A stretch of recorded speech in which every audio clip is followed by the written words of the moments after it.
Liebe Bürgerinnen und Bürger, nach 3 Jahren der Auseinandersetzung mit der Corona-Diktatur möchte ich zunächst allen, die Nein gesagt haben, meinen Dank und Respekt aussprechen. Vor allem, wenn sie sich gegen den Globalismus ausgesprochen haben, der ein Krieg gegen die Menschheit und die Natur ist. Und selbst wenn sie sich nur gegen einzelne Maßnahmen ausgesprochen haben. Ich danke Ihnen im Namen all derer, die sich entschieden haben, zu überleben und erfolgreich zu sein. Und ich danke Ihnen im Namen all derer, die noch nicht erkannt haben, was wirklich geschieht. Unser Widerstand gegen Masken, gegen Tests, gegen Impfungen hat die Umsetzung der globalistischen Agenden zumindest verlangsamt. Viele Menschen hoffen wahrscheinlich, dass Masken, Tests, soziale Distanzierung, PCT-Bescheinigungen, Desinfektionsmittel und so weiter der Vergangenheit angehören werden. Aus tiefstem Herzen und mit allem gesunden Menschenverstand, den ich besitze, unterstütze ich den Austritt aus der Weltgesundheitsorganisation WHO. WHO ist WHO. Was ist diese Institution? Sie ist in der Tat global, denn sie ist eine der wichtigsten Institutionen des Krieges gegen die Menschheit. Sie ist eher ein Konzern als eine zwischenstaatliche Organisation, denn sie führt auf Geheiß der globalistischen Zentrale Entvölkerungsmaßnahmen durch und sie ist ganz sicher keine Gesundheitsorganisation, sondern eine Anti-Gesundheitsorganisation, denn sie verbreitet Krankheit, damit die Geschäfte der Pharma- und Finanzgiganten florieren, die Bevölkerung sterilisiert werden kann und die privilegierten Mediziner, Juristen, Ökonomen und anderen Priester natürlicher Agenden sich bereichern können. Ich möchte, dass die heutige Sitzung mit der Entschlossenheit verlassen, in organisierter Form für den Austritt aus der Weltgesundheitsorganisation zu kämpfen. Ich würde mich wünschen, dass wir besser verstehen, worum es geht, wenn wir den Austritt aus der WHO erreichen wollen. Können wir uns darauf verlassen, dass die derzeitige Regierung auf die Stimme des Volkes hört und den Austritt aus der WHO durchsetzt? Dass dies von den derzeitigen Mitgliedern des Parlaments unterstützt wird. Wir müssen uns bewusst sein, dass die WHO nur ein Kopf eines globalistischen Monsters ist, das aus anderen Institutionen und Netzwerken besteht. Die Weltbank, die IMF, die Europäische Union, die NATO, die Europäische Zentralbank, die BIS, das Weltökonomische Forum, der Rat für inklusiven Kapitalismus, die Kirchen, staatliche und nichtstaatliche Kollaborateure und Propagandisten. Die Globalisten sehen die UNO als den Ort, an dem sie eine totale Einweltverwaltung errichten können. Es kann kein Zufall sein, dass Rockefeller nach dem Ende des Zweiten Weltkriegs ein Grundstück in New York für den Bau des UN-Palastes stiftete und dass die Organisation von Völkerbund in Vereinte Nationen umbenannt wurde. Herr Soros erklärte im 2013 am Institut für neue Wirtschaftstheorie, dass das derzeitige sozioökonomische System bankrott ist und durch ein völlig neues System von Grund auf ersetzt werden muss. Und das ist genau das, was jetzt geschieht. All die bunten Revolutionen, Kriege, Pandemien, Inflation, Flüchtlinge, diejenigen, die den Bankrott verursacht haben, führen jetzt ein neues System ein, eine neue Normalität, ein Great Reset, eine fiktive Nachhaltigkeit, synthetisch statt natürlich, mit allen Mitteln. Sie sagen uns das nicht offen, weil niemand zustimmen würde. Die tödlichen Zutaten der neuen Gesellschaftsordnung, die ihnen vorschwebt, werden mit wohlklingenden Titeln bekannt, wie zum Beispiel keine Armut, der Krieg gegen Armut, kein Hunger, Einführung von Insekten und GVO in die Ernährung. Gesundheit und Wellness heißt Zwangsimpfungen. Hochwertige Bildung, das ist Erziehung zu Kritiklosigkeit und Gehorsam. Gleichstellung der Geschlechter heißt Transgenderismus, die Abschaffung der Geschlechter. Sauberes Wasser und sanitäre Einrichtungen, Vergiftung der Wasserversorgung, Abwassertests mit gefälschten Covid-Tests, billige und saubere Energie. In Wahrheit Energiedürre, zerstörerische Energietechnologien, räuberische Energiepreise. Am 7.6.21 veröffentlichte das Magazin Reporter Fotos von 7 Personen und bezeichnete uns als eine Anti-Impf-Sekte, die sich gefährlich entwickelt und Slowenien in die Fänge einer Epidemie gebracht hat. Am 13.06. gingen sie noch einen Schritt weiter und wählten mich aus, indem sie behaupteten, dass der ehemalige Präsident des Staatsrats, Blaž Kaučić, nun Verschwörungstheorien verbreite. Die Slowenien werden angegriffen, wir befinden uns in einem zerstörerischen hybriden Krieg. Die Frage, die sich vor uns allen stellt, ist also, werden wir angegriffen? Sind wir bedroht oder nicht? Sind die Pläne der Globalisten zur Entvölkerung wirklich eine Verschwörungstheorie oder eine Verschwörung? Wenn wir bedroht sind, sind die slowenischen Behörden auf unserer Seite? Sitzen wir im selben Boot oder handeln die slowenischen Behörden auf Einweisung der globalistischen Zentrale? Wird die Wahrheit uns freimachen? Wahrscheinlich nicht von selbst.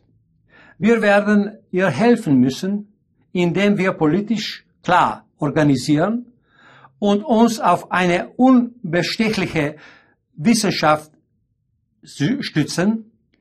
Wenn das Projekt Covid-19 etwas Positives bewirkt hat, dann ist es die Verbreitung von Informationen und Wissen, die Entlarvung von Täuschungen und Lügen.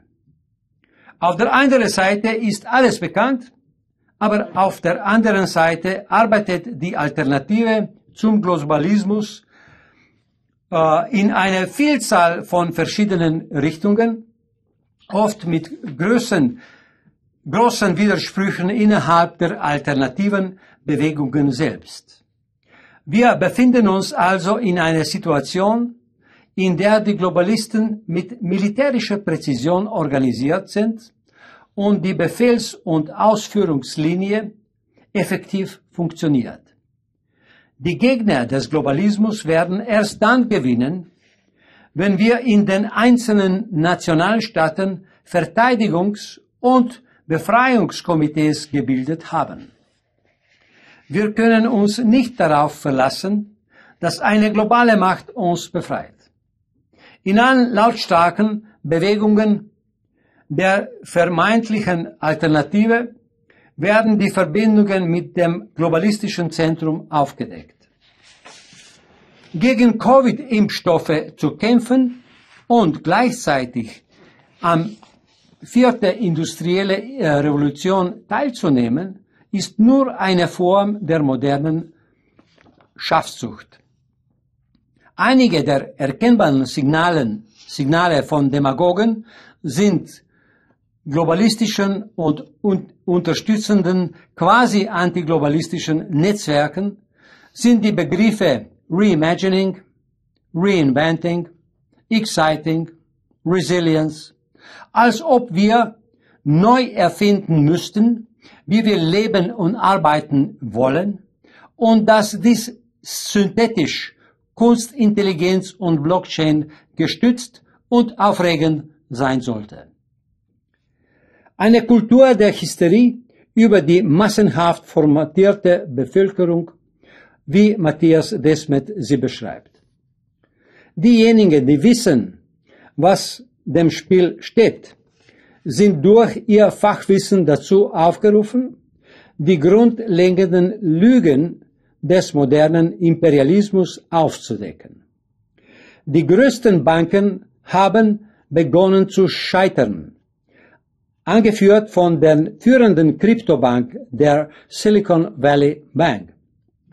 Die wichtigste Erdgasquelle für Europa wurde von unbekannten Tätern in die Luft gesprengt. Der Krieg in der Ukraine wird immer blutiger. Er ist ein globalistisches Spektakel, bei dem Menschen leiden und sterben und Banker profitieren. Und es gab eine direkte Konfrontation zwischen einer US-Drohne und einem russischen Flugzeug. Amerika droht mit einem Krieg gegen China. Die Chinesen und Russen gewinnen in Afrika, Asien und Südamerika an Unterstützung. Israel steht am Rande des Bürgerkriegs. Saudi-Arabien wendet sich vom Petrodollar ab und verbündet sich mit dem Iran. Wahrheit und Lüge, sein oder nicht sein. Können wir darauf hoffen, dass sich die Dinge beruhigen und zur alten Normalität zurückkehren werden?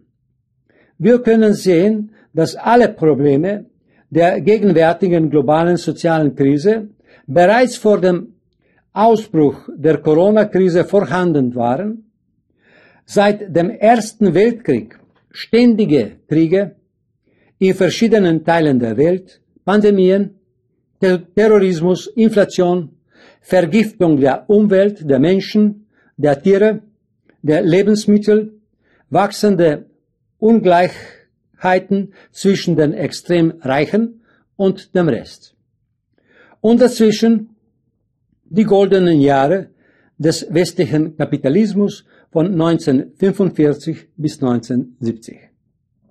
Ein Beweis dafür, dass man es schaffen kann, wenn man es will. Diese Phänomene sind nicht einzigartig und zufällig, sondern ein logischer Teil des Systems, das uns kontrolliert.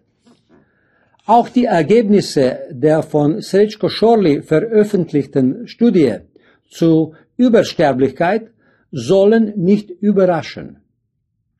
Es handelt sich hier nicht um ein Problem unzureichend getesteter Impfstoffe, sondern um die Umsetzung reichlich finanzierter Pläne zur Ausrottung der Menschheit. Die Eugeniker haben einen Entvölkerungsplan ausgearbeitet und führen ihn mit militärischer Präzision aus. Die Eugenik ist die Doktrin der Überlegenheit selbsternannter Götter und steht Pate für Faschismus, Nazismus und Neoliberalismus.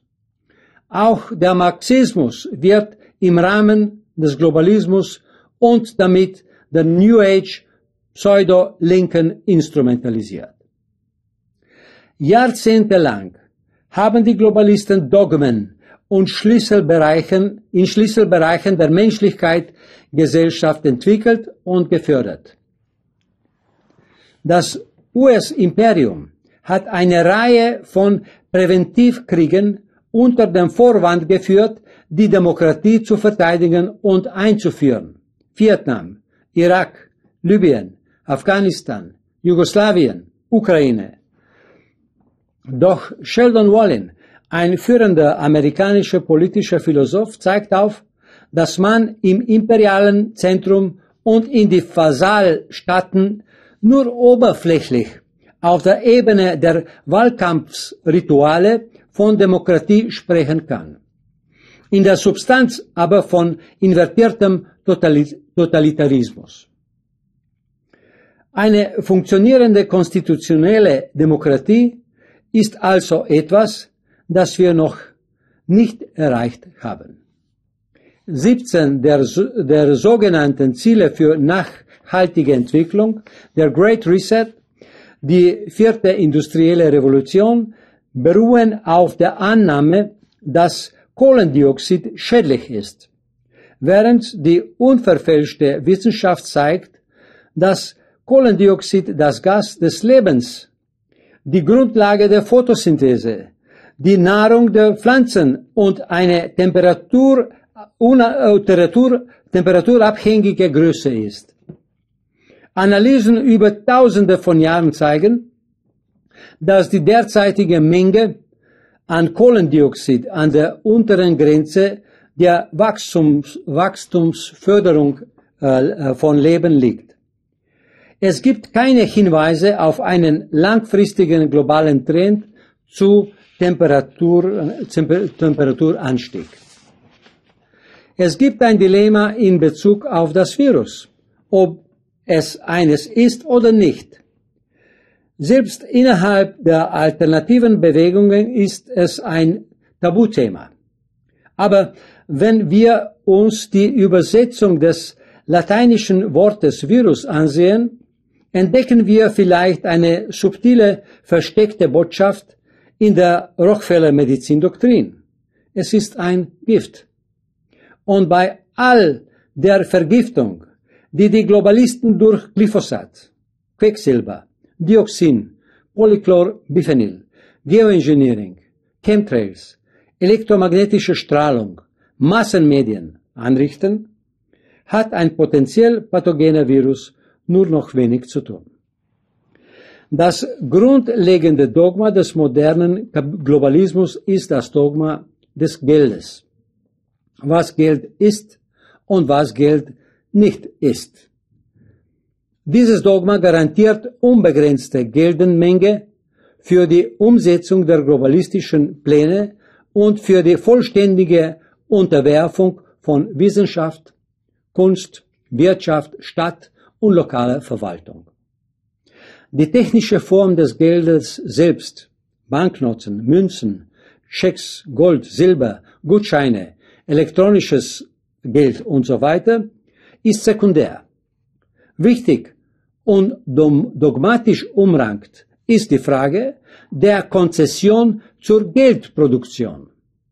Seit der Privatisierung der Federal Reserve im Jahr 1913 hat sich die Kontrolle aller wirtschaftlichen und politischen Entwicklungen durch monetäre Hebelwirkung konzentrisch über die ganze Welt ausgebreitet. Vom US-Präsidenten bis zu Gaddafi sind die wichtigsten Staatsmänner gestürzt, die die Bedeutung der staatlichen Kontrolle der Geldproduktion erkannt haben und diese durchsetzen wollten. Wie bei dem Virus und bei dem Kohlendioxid gibt es auch beim Geld eine grundlegende systemische Täuschung, aber es ist für den Einzelnen schwierig, sie zu erkennen und ihr eine wirkliche Bedeutung beizumessen. Und selbst wenn er das tut, kommt er zu der bekannten, allgegenwärtigen Schlussfolgerung. Was könnte ich schon dagegen tun? Der Kern dieser Täuschung besteht darin, dass nicht das Geld den Wert schafft, sondern der Wert das Geld. Geld ist nur eine Quittung, Aber Wert ist das, was wir Menschen schaffen und was unser Leben möglich macht. Waren und Dienstleistungen. Heterodoxe politische Ökonomen erklären, dass Geld eine billige soziale Infrastruktur sein sollte, wie Postämter, Wasserversorgung, Kanalisation, Straßen und so weiter. Aber der soziale Megatrend der Finanziarisierung geht in die entgegengesetzte Richtung.